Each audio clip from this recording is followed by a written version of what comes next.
Simon commission की ओर ये एक बड़ा विवाद था, है ना? बहुत बड़ा। नवंबर 1927 में ब्रिटिश सरकार ने भारत के नए संविधान के तहत स्थिति पर रिपोर्ट देने के लिए सर जॉन साइमन की अध्यक्षता में एक 7 सदस्यीय आयोग नियुक्त किया। और समस्या ये थी कि इसके सभी सदस्य ब्रिटिश थे। जी, एक भी भारतीय नहीं।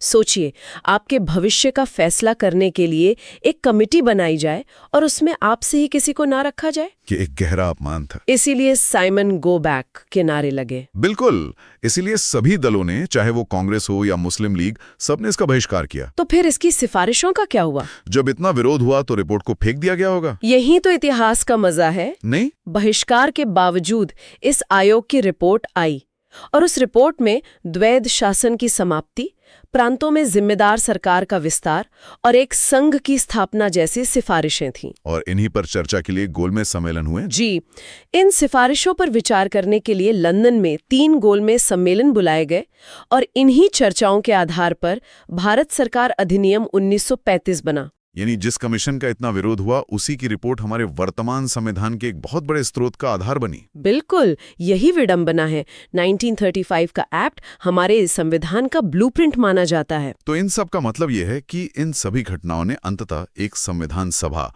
यानी कंस्टिट्यूएंट असेंबली की आवश्यकता